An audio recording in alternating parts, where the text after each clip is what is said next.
When you think of economic powerhouses, your mind might instantly conjure images of the sun-drenched coasts, perhaps the booming tech hubs of California, or, even the rapidly growing metropolises of the South. Right, the usual suspects. Exactly.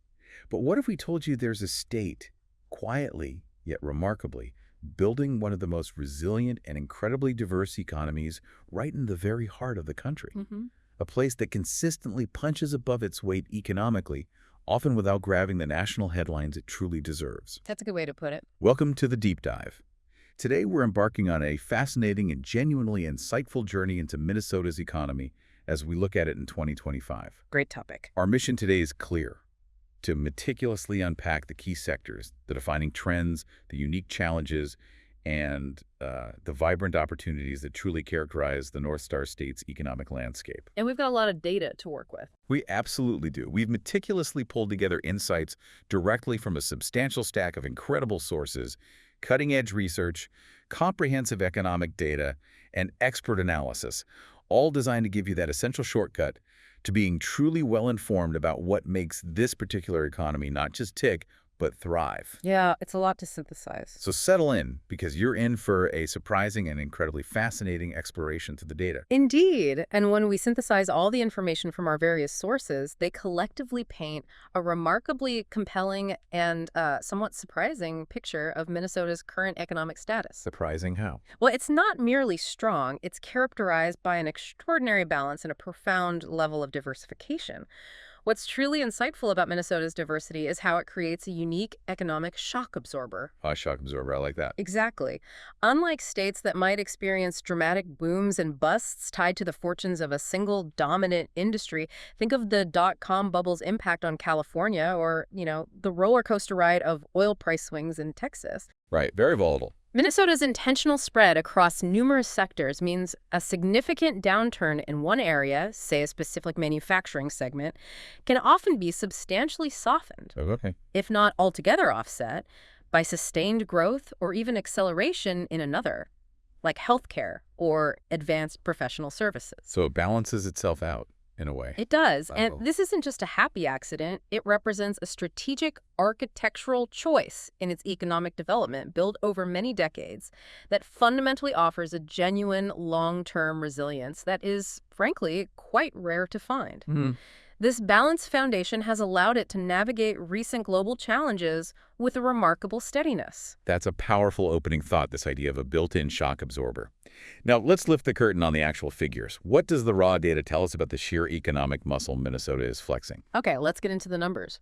When we delve into Minnesota's real GDP, that's its gross domestic product, adjusted for inflation to give us a true sense of growth over time, the trend over the past decade has been consistently and impressively upward.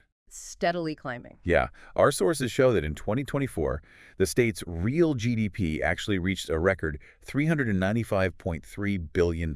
Which is a huge number. It's a colossal number, and it reflects not just a steady post-pandemic recovery, but also a deep-seated, robust, long-term growth trajectory that speaks volumes about the underlying strength and the intrinsically diverse nature of the state's economy. You're absolutely right. That $395.3 billion figure isn't just a number. It represents a thriving economic engine. What's particularly fascinating about this upward trend in GDP isn't just the growth itself, but the quality of that growth, Right. which, as we discussed, is deeply rooted in this concept of diversification. Our analysis shows that Minnesota's economy is so highly diversified that its outputs by sector closely mirror the distribution of the overall United States economy. Give that close a match. It's quite remarkable. This parity isn't merely a coincidence. It's a profound strategic advantage. It means Minnesota doesn't put all its economic eggs in one basket, making it far less vulnerable to the specific industry downturns or broader national economic swings that can cripple less diversified states. So that mirroring effect is actually a sign of its strength. Precisely. Now, when we break down that impressive $395.3 billion GDP for 2024, we see that service industries truly dominate the landscape. Professional and business services lead the pack, generating an astounding $60.3 billion in output. $60.3 billion. And what does that actually entail? Well, this sector isn't just office work. It encompasses a vast array of high-value activities, from legal and consulting services to scientific research and IT, essentially providing the specialized expertise that fuels other industries. Okay, the support structure, almost. In many ways, yes. Following closely is real estate and rental leasing, contributing approximately $51.8 billion. Also huge. It's a testament to the significant value tied up in the state's property markets, both commercial and residential.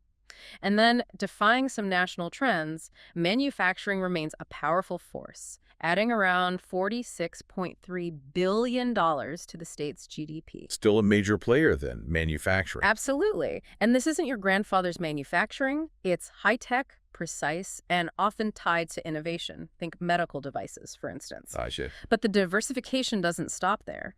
Other substantial contributors include educational and health services, which are foundational pillars both in terms of output and employment. Right, we hear a lot about healthcare in Minnesota. We do, and for good reason.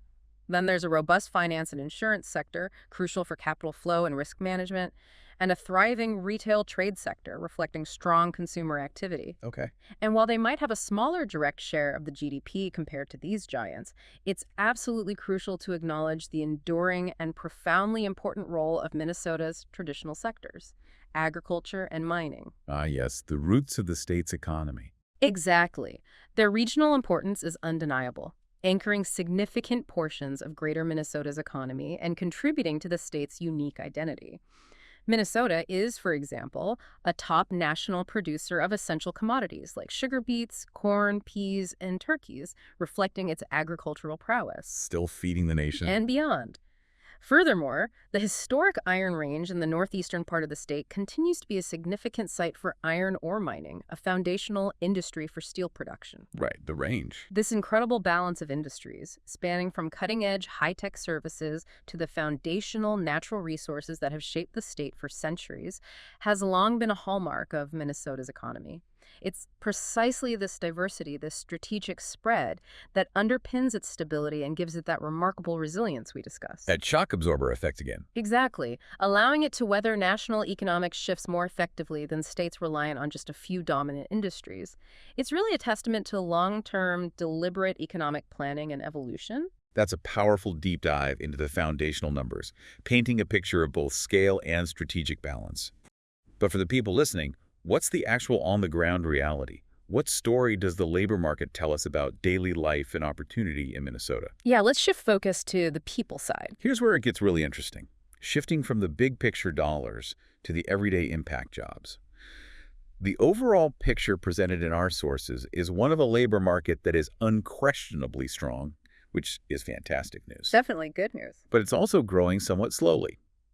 As of mid-2025, total non-farm employment sits at around 3.06 million jobs. A substantial workforce. It is, but while that's a massive workforce, it reflects what our sources describe as modest growth, hovering around 1.5% year over year. So steady but not explosive growth. Correct. What's particularly striking, though, and a genuinely positive indicator, is the unemployment rate. It remains remarkably low, approximately 3.3% on a seasonally adjusted basis. Wow, that's very low. It is. This figure is not only near historic lows for the state, but, critically, it's also slightly below the national average. This signals a tight labor market, where demand for workers often outstrips supply. Which has its own set of challenges, of course. It does. And while the state certainly rebounded impressively from the steep pandemic-induced job losses in 2020, our sources highlight that the recovery has, perhaps unsurprisingly, been uneven across different sectors, That makes sense. each facing its own unique set of challenges and opportunities. That uneven recovery is indeed a crucial lens through which to understand the current dynamics. When we dissect the specifics of employment by industry, the largest employer by a significant margin is education and health services. Okay, no surprise there, given the GDP numbers. Right, it aligns. This powerhouse sector accounts for roughly 600,000 to 610,000 jobs. What's more, it's seen solid recent growth, around 4.8% year over year. That's quite strong growth. It is, and this growth isn't just about more doctors and nurses. It also encompasses a vast ecosystem of support staff, researchers, and educators, truly underscoring the foundational importance of healthcare and education to the state's workforce and economy. So it's a whole ecosystem. Absolutely. It's a reflection of both an aging population needing more care and Minnesota's deep-rooted commitment to educational excellence. Makes sense. What about other major employers? Other major employers contribute significantly to Minnesota's robust job market. The broad trade, transportation, and utility sector employs about 537,000 Minnesotans. So logistics, retail, energy. Exactly. This isn't just retail. It includes the complex logistics networks, warehousing, and energy infrastructure that keep the state moving. Manufacturing, despite some profound shifts, remains a cornerstone with approximately 325,000 jobs. Still a huge number of jobs in manufacturing. It is. These aren't necessarily the same manufacturing jobs of past decades, though. They've evolved significantly. Professional and business services, encompassing a wide array of corporate, legal, accounting, and tech roles, accounts for about 375,000 jobs, reflecting the state's growing knowledge economy. The sector leading the GDP charge. Precisely. And government, including federal, state, and local roles, is also a substantial employer, with around 439,000 positions, providing essential public services. Okay, quite a spread. This brings us to a particularly fascinating and insightful decade-long trend. While manufacturing output has actually continued to grow robustly, particularly in high-value areas like medical devices and specialized equipment, Right, you mentioned that earlier. manufacturing employment has been largely flat, or in some cases even slightly declining. So producing more with fewer people. Exactly. It raises an important question that speaks to broader economic shifts. What does this tell us about productivity gains? It strongly suggests that businesses in Minnesota's manufacturing sector are producing significantly more with fewer workers, often through increased automation, advanced robotics, and enhanced operational efficiency. The automation effect. Yes, this trend of doing more with less is a hallmark of advanced economies. Simultaneously, job growth throughout the decade has overwhelmingly tilted toward services, especially in healthcare, technology, and specialized professional fields, Following the demand. driven by evolving consumer and business demand and reflecting a broader transition towards a service-based economy. But you mentioned challenges with that low unemployment constraints. Yes. There's another crucial layer here, and it's a significant challenge for the state: the constraints on labor force expansion. Minnesota has historically boasted one of the highest labor force participation rates in the nation. Which is generally a good thing. An excellent indicator of economic health, yes. However, our sources show it's now facing some considerable headwinds. A rapidly aging population, combined with a slower overall population growth rate compared to some other states, is beginning to fundamentally constrain further expansion of the labor force. The demographic crunch. Precisely. Projections are quite stark, indicating that the core working-age population, those aged 25 to 54, will grow by only about 0.1% annually through 2030. 0.1%. That's tiny. It's very slow growth. Furthermore, participation rates are not expected to return to their pre-2019 levels, primarily due to an acceleration in retirements among older workers. So fewer people available to work. Effectively, yes. The consequence of this increasingly tight labor market is profound. Our sources point to about 187,000 job openings across the state as of early 2025. Wow, almost 200,000 unfilled jobs. Which represents a significant number of unfilled positions. This is leading to widespread and acute hiring challenges across numerous industries. Employers are actively seeking talent, from entry-level positions to highly specialized roles, and the available pool of workers simply isn't expanding as rapidly as the demand. A major headache for businesses, I imagine. Definitely. This dynamic places a premium on attracting and retaining talent, and on maximizing the productivity of the existing workforce. That paints a really vivid picture of a bustling yet constrained labor market. So if we pull back and look at the bigger picture, what does all this mean for the major players? Who are the specific industries and, crucially, the corporate powerhouses that are truly driving this incredibly diverse economy we've been discussing? Right, who are the big names? It's clear from our sources that healthcare and medical services play an absolutely outsized foundational role here. It's not just a sector. It's an economic anchor. A very heavy anchor. Indeed. When you zero in on the key anchor institutions, the Mayo Clinic in Rochester stands out as the state's single largest employer, with an astonishing 57,000 people working for them in Minnesota as of 2025. 57,000, that's like a small city. It really is. That's a staggering number for a single entity. But it's not just Mayo. The state is also home to major health insurers and providers that are economic behemoths in their own right. Like United Health Group. Exactly. United Health Group, a global giant in regional powerhouses such as Health Partners and mHealth Fairview, which alone employs around 34,700 people. Also huge numbers. Absolutely. Alina Health is another significant player with approximately 21,400 employees. What's truly striking, and really underscores the dominance of this sector, is that 6 of the top 10 largest employers in the state are squarely in healthcare or social assistance. 6 out of 10, that's dominance. It really is. Beyond healthcare, government employers also make a huge economic impact, with the state government employing roughly 44,900 people, and the University of Minnesota, a major research institution, employing about 23,500. Significant public sector presence, too. This concentration speaks volumes about the state's investment in human capital and public services. That incredible concentration of healthcare power is indeed remarkable, and it's a key reason for Minnesota's economic stability. But if we connect this to the broader picture of corporate might, Minnesota's strength extends far beyond just healthcare. Okay, broaden it out for us. The state holds a truly notable status as headquarters to a significant number of Fortune 500 corporations. In 2023, it was home to 15 Fortune 500 companies. 15. That's a lot for a state Minnesota's size. It is an absolutely impressive feat for a state of its population size, demonstrating a disproportionate economic influence. This isn't a mere statistical anomaly. It speaks to a deep, diverse corporate ecosystem. So who are some of these other giants? Let's put some concrete examples to that. You have United Health Group, which we mentioned, isn't just big in Minnesota, but globally, ranking as the 5th largest company by revenue nationally. Number 5 in the country. Oh. Then there's Target Corporation, a retail behemoth coming in at hashtag 33 nationally. But the true power of Minnesota's corporate landscape lies in the sheer diversity of these giants. Right, it's not all one sector. Exactly. Consider Best Buy and retail electronics a national leader.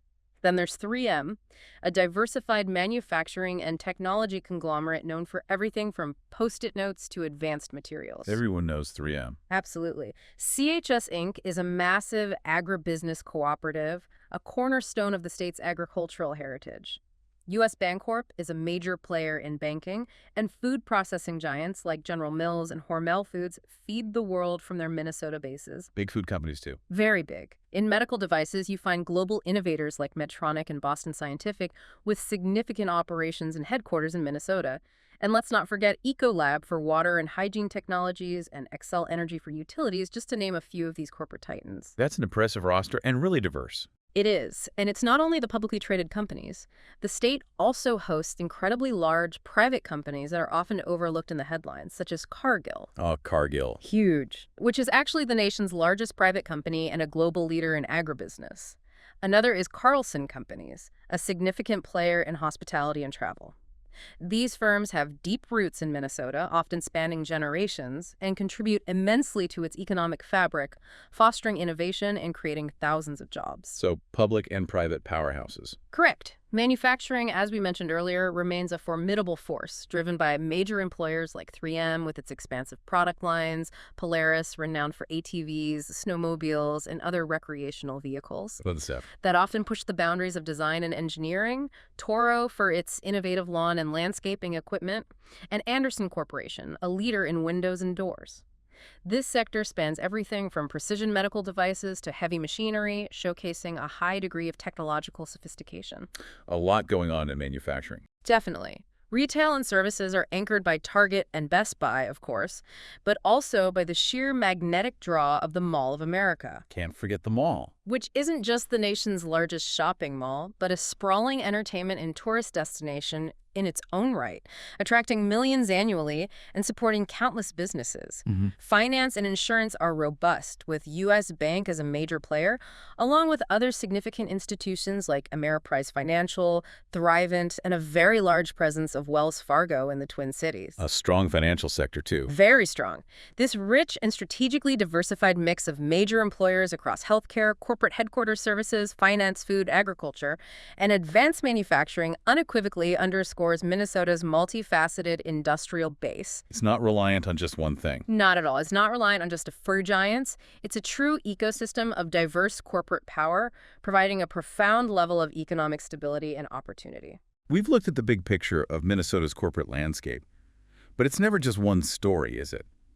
Just as we see diverse industries, are there significant regional differences within Minnesota's economy, or is it fairly uniform across the state? Oh, absolutely significant differences. It's definitely not uniform. Our sources clearly highlight a distinct economic divide and, perhaps more accurately, a fascinating set of unique characteristics that truly differentiate the metropolitan Twin Cities area from what's broadly known as Greater Minnesota. That distinction is absolutely critical to understanding Minnesota's economic nuances, and it's a tale of two very different yet interdependent economic engines.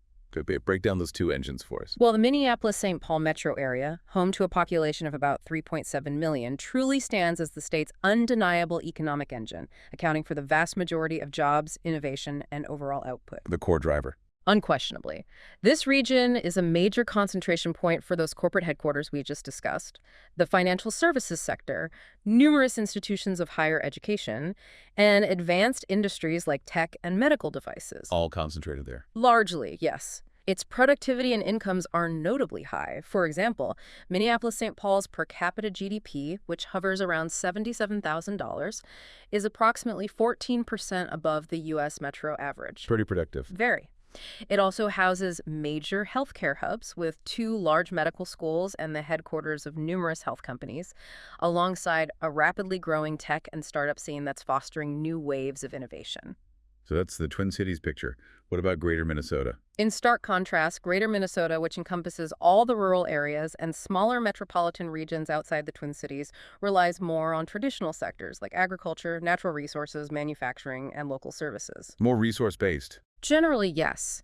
What's truly fascinating here is that each of these regions within Greater Minnesota has developed its own distinct economic specialties, reflecting its unique resources and history. So it's not monolithic either. Not at all. For instance, southeastern Minnesota, specifically centered around Rochester, is heavily dominated by the Mayo Clinic and its sprawling associated biomedical and research industries, forming a world-class metal hub. Right, the Mayo effect down there. Exactly. Travel north to the Arrowhead region in northeastern Minnesota, and you find an area historically focused on mining, particularly iron ore and taconite and timber production. The Iron Range. That's the one. However, this region is now actively diversifying and developing tourism around the stunning natural beauty of Lake Superior and the Boundary Waters Canoe Area Wilderness. Time to branch out. They are. Then, central and western Minnesota are characterized by strong agriculture, primarily corn, soybeans, and livestock, alongside robust food processing sectors, with major companies like Hormel Foods based in Austin. Hormel, right. Turning raw agricultural products into value-added consumer goods for national and international markets. Okay, so distinct regional flavors. How does performance vary? These regional differences naturally lead to varying economic performance and resilience.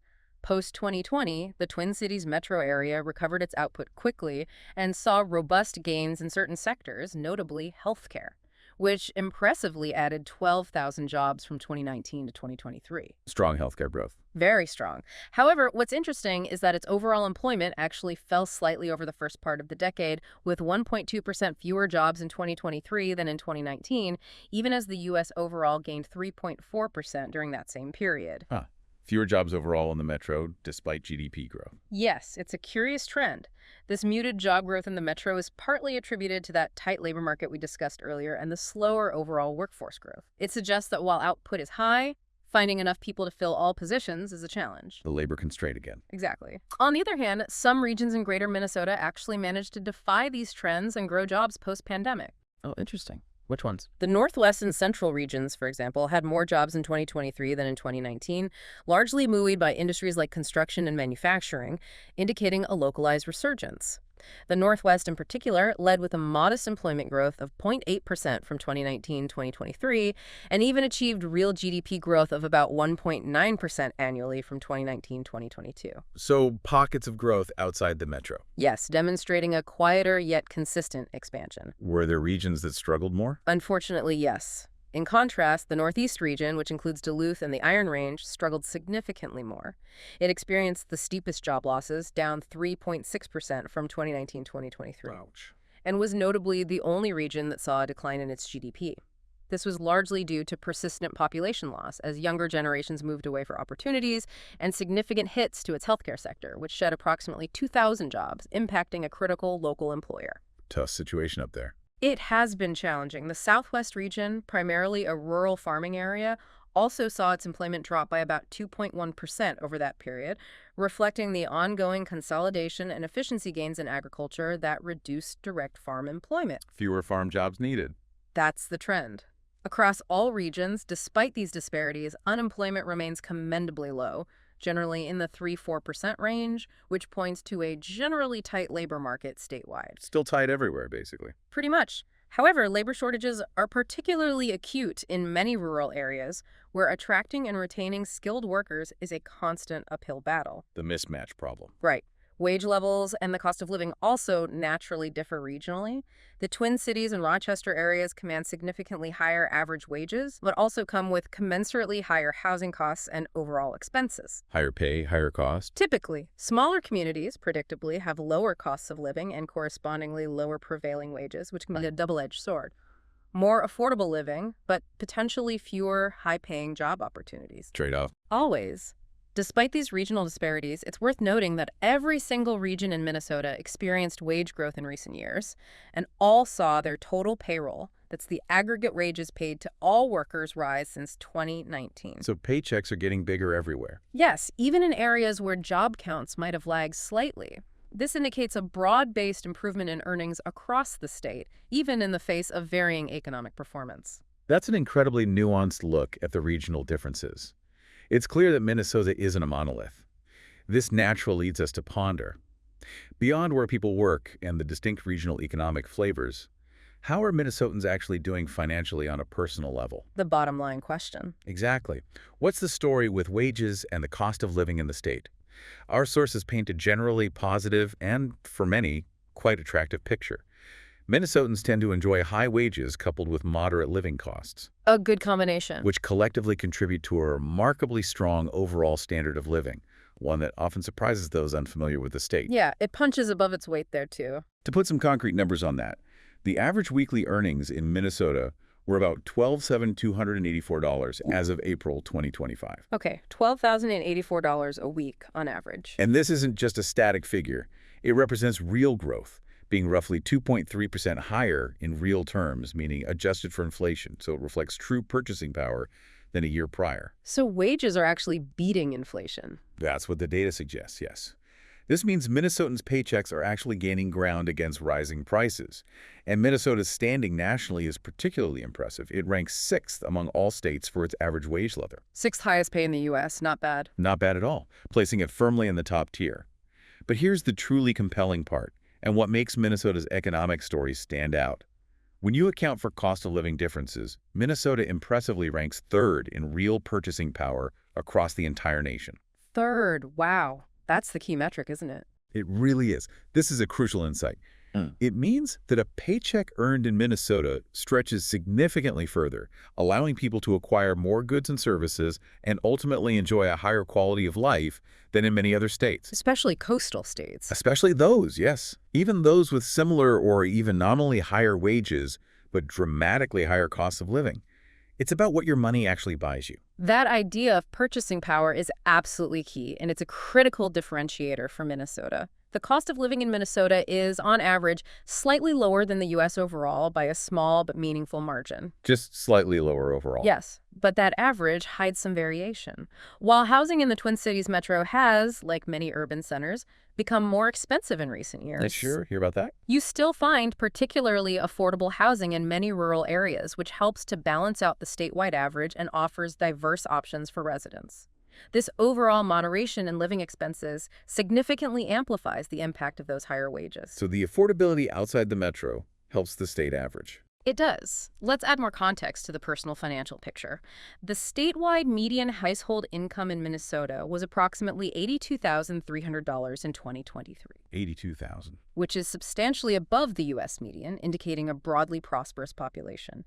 And the poverty rate stands around 9.6%, which is commendably below the national rate. Good on both counts. Suggesting effective social support systems and widespread economic opportunity that helps prevent widespread poverty. This speaks to a broadly affluent population with a good safety net. And what about wage growth recently? Wage growth has been quite robust recently, and this is partly a direct result of that tight labor market we discussed earlier. When workers are scarce, their value goes up. Supply and demand for labor. Pretty much. Yep. From 2024 to 2025, nominal wages grew by about 4.1%, while inflation was 2.3%. So almost 2% real wage growth. That's right. This means real wages genuinely rose by a healthy margin, and workers gained purchasing power, which is always positive news for household budgets. Importantly, our sources show that all major industries across the state have seen these wage increases, Broad-based gains then. indicating a broad-based improvement in earnings, not just in a few select sectors. Are some sectors paid much better than others, though? Oh, definitely. There is, as you might expect, wide variation in pay by sector. Workers in financial activities, a sector encompassing finance, insurance, and real estate, consistently earn the highest pay in Minnesota, averaging about $8,841 per week as of early 2025. Wow, finance pays well. It certainly does. Sectors like utilities, professional and business services, and manufacturing also command high wages, generally in the $1,300 to $1,500 per week range, reflecting the high skills and productivity in these areas. Still strong pay. Yes. In contrast, leisure and hospitality jobs, which include roles in restaurants, hotels, and entertainment, are typically the lowest paid, averaging only about $522 per week. Quite a difference. A huge difference, though even these have seen increases due to the tight labor market. Any shifts in who's seeing the fastest wage growth? That's another interesting point. It's also interesting to note a significant shift in wage growth patterns over the past decade. While wage growth was especially pronounced at the higher end of the income spectrum, think tech and advanced professional jobs in earlier years. The top pulling away. Kind of, yeah. But now, perhaps surprisingly, lower wage occupations are starting to see faster gains as well. Oh, really? Why is that?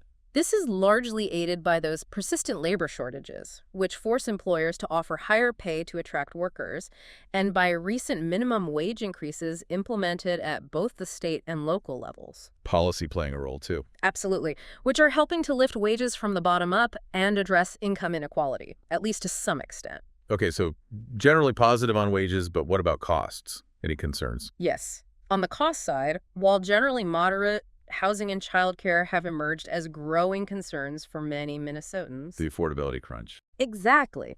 Home prices and rents in the Twin Cities in particular have climbed significantly, making affordable housing a challenge for new residents and lower-income families. Furthermore, a widespread shortage of affordable and accessible childcare has effectively increased living expenses for families across many communities. Not just the Twin Cities. No, both urban and rural, and it can limit labor force participation, especially for parents of young children. It effectively keeps skilled workers out of the workforce sometimes. Double impact there. It is. These are critical issues that policymakers and communities are actively working to address. Still, when compared to the highly competitive and expensive coastal states, Minnesota's overall cost of living truly remains comparatively moderate. Still better than California or New York. Generally, yes, which is a major factor in boosting real incomes and contributing to that high quality of life. And what's truly fascinating here, and a great illustration of this concept, is that when adjusting wages for regional price parity, essentially, accounting for local cost differences. Right, comparing apples to apples. Rochester, Minnesota, home to the Mayo Clinic, actually had the highest average real wage among all Minnesota metro areas in 2025. Rochester, not the Twin Cities. Nope, Rochester. This reflects its unique combination of exceptionally high-paying jobs in the world-class medical sector and a relatively reasonable cost of living compared to other major medical hubs or large metro areas. Fascinating. High pay, moderate costs equals top real wages. That's the formula working right there. That's a great comprehensive look at the present and how Minnesota's high wages, combined with its relatively moderate cost of living, truly create a compelling economic environment for many. But economic stories aren't static, they evolve. So looking back, what major shifts has Minnesota's economy experienced over the last decade? Yeah, the longer view. It's not just a snapshot, it's a dynamic story of profound evolution and adaptation.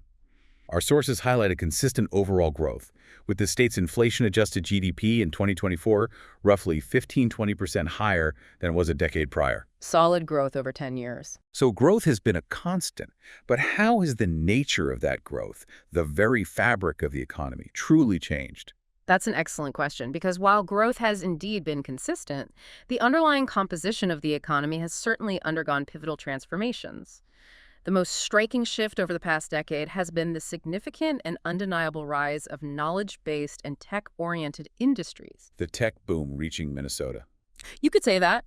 For instance, the information sector, which encompasses telecommunications, digital media, and core technology companies, grew the fastest in terms of output, with its real GDP in 2024 reaching an impressive 1.6 times its level in 2014. Wow, 60% growth in real terms. It's substantial. This is a clear and powerful indicator of a burgeoning digital and information economy that's becoming increasingly central to Minnesota's identity, moving beyond its traditional sectors. This growth is fueled by a skilled workforce and a growing ecosystem of startups and established tech firms. And other service sectors grew too. Oh, yes. Likewise, the professional and business services sector, which includes everything from consulting and legal services to scientific research and IT support, along with health and education services, have seen substantial and sustained growth in both output and employment throughout the entire decade. What drove that growth? This expansion has been fueled by several key factors.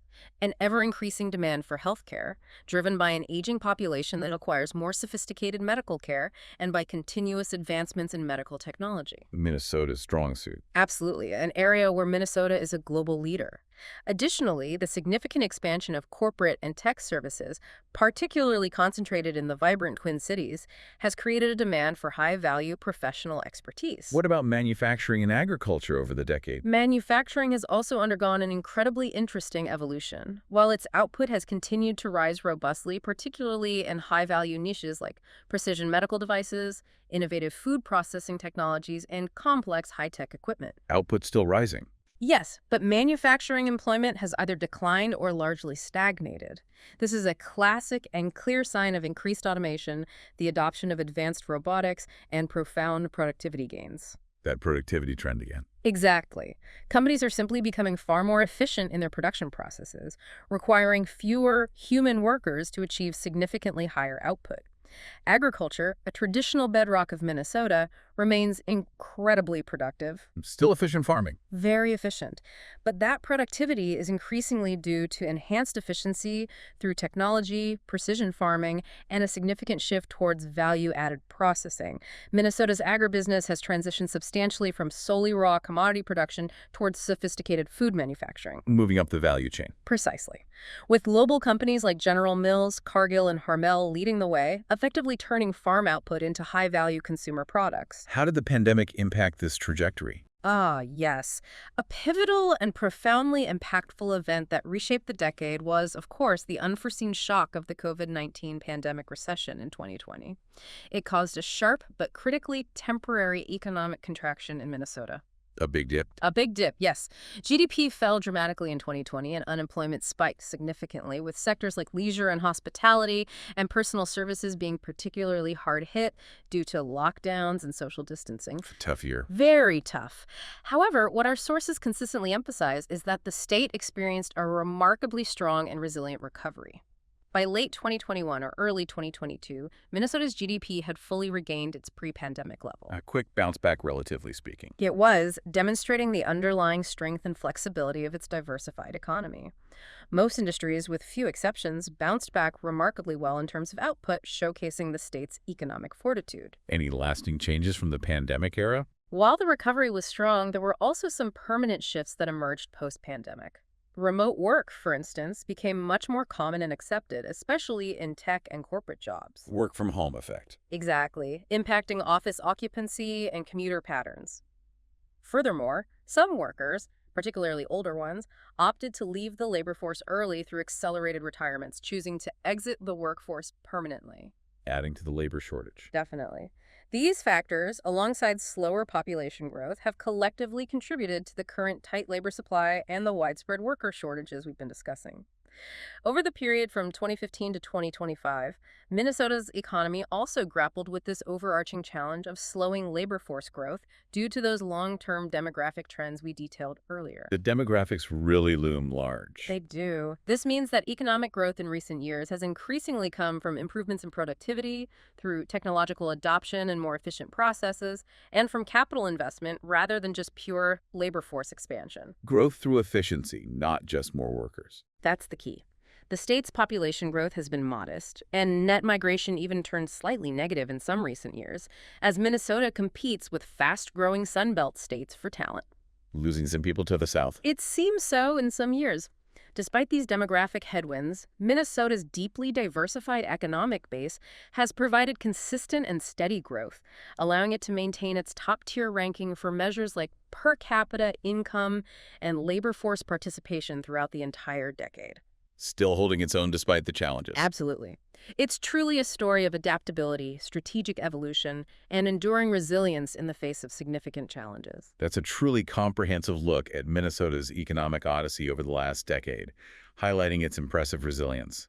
So as we turn our gaze forward, what are the big challenges that Minnesota's economy is staring down? And conversely, what are the brightest opportunities on its horizon? The crystal ball segment. Sort of.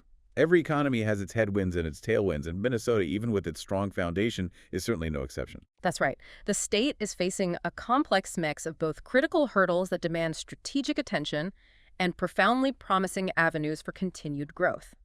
When we talk about challenges, the foremost one is unequivocally the persistent worker shortage across many industries. Back to the labor shortage, it seems central. It really is. Employers consistently report significant difficulty in hiring enough skilled workers, a direct result of the state's very low unemployment rate, combined with an aging workforce that means more people are retiring than entering the labor pool. The demographic vice. You could call it that. This is further compounded by a slow-growing overall population, making attracting and retaining talent, including essential immigrants and young workers, absolutely critical to sustaining and accelerating future economic growth. It's a race for talent. What else? We also see clear regional mismatches in the labor market. There are rural areas with abundant jobs available, particularly in agriculture, manufacturing, and local services, but simply not enough people living there to fill them. Jobs without people. Exactly. Conversely, in the bustling Twin Cities, people are actively seeking affordable housing and accessible childcare, which are becoming increasingly scarce. People without affordable options. Right. Indeed, housing affordability and childcare availability have emerged as significant economic constraints across the state. Many communities, both urban and rural, are struggling with a severe lack of affordable housing options for workers, which can deter potential residents. Makes it hard to move for a job. It does. And an insufficient number of affordable childcare slots, which in turn limits labor force participation, especially for parents, effectively keeping skilled workers out of the workforce. Big hurdles for growth. They really are. From the perspective of businesses, concerns are frequently cited about the state's tax and regulatory environment. Minnesota has relatively high state taxes. We hear that sometimes. And some companies worry that this could dampen expansion efforts by existing businesses or make the state less competitive in attracting new investment from outside compared to states with lower tax burdens. The competitiveness question. Exactly. Lastly, while Minnesota generally boasts good infrastructure, there are ongoing needs for improvement and modernization. Ensuring shovel-ready industrial sites, particularly in greater Minnesota where land is more plentiful but infrastructure might be lacking. Need places for new businesses to land. Right. And upgrading critical infrastructure like roads, reliable broadband internet access, and utility networks are all important considerations for continued economic growth and development, crucial for attracting those large-scale projects. Okay, those are some significant challenges. What about the opportunities? The bright side? Yes, the opportunities. And there are many. Minnesota possesses inherent economic strengths and a wealth of dynamic growth opportunities that are poised to drive its future. The state is doing an excellent job of leveraging its long-established industries in innovative ways. Building on existing strengths. Precisely. We're seeing major investments in healthcare and medical technology, an area where Minnesota already excels with world-renowned institutions like Mayo Clinic, and a thriving cluster of medical technology firms that are constantly innovating. This sector is a continuous engine of research, development, and high-paying jobs. MedTech Alley. You got it. Biomanufacturing and food processing are also seeing significant new projects and expansion, building on Minnesota's rich agricultural heritage and its growing biotech know-how, creating high-value products from its abundant natural resources. More value-added ag. Yes. Advanced manufacturing is another area of burgeoning growth, expanding across various regions of the state. This ranges from innovative wood products and engineered materials in the northern forests to sophisticated machinery and equipment manufacturing in central and southern Minnesota. Manufacturing isn't dead, it's evolving. Exactly. The state is also successfully attracting new frontiers of technology, including data centers, high-tech manufacturing, and there's notable interest in semiconductor-related facilities and renewable energy technology, such as components for wind turbines and solar panels. Moving into new tech areas. It is. What's particularly exciting and a major opportunity is the national trend of large-scale industrial megaprojects, such as electric vehicle battery plants or advanced chip fabrication facilities. The big factories everyone wants. Right. Minnesota's economic developers are reporting an increasing number of inquiries from firms planning billion-dollar investments. Successfully landing these NRSA projects will require meeting their needs for very large, shovel-ready sites, robust infrastructure to support massive operations, and, critically, an ample supply of skilled labor. Which ties right back to the challenges. It all connects. So what do the forecasts say? Moderate growth? Looking ahead, economic forecasts for Minnesota suggest a moderate but steady growth trajectory. IHS Markit, for example, projects the state's GDP will grow around 2.2% annually on average through 2030. 2.2%, steady but not spectacular. That's a good way to describe it. This is a modest pace, largely reflecting those constraints in labor supply that we've discussed, indicating that future growth will depend more on efficiency than sheer numbers of workers. The state's official budget forecast, as of early 2025, also assumes a steady but unspectacular growth path. Cautious optimism. Yes, acknowledging some caution due to national economic uncertainties like inflation and interest rates.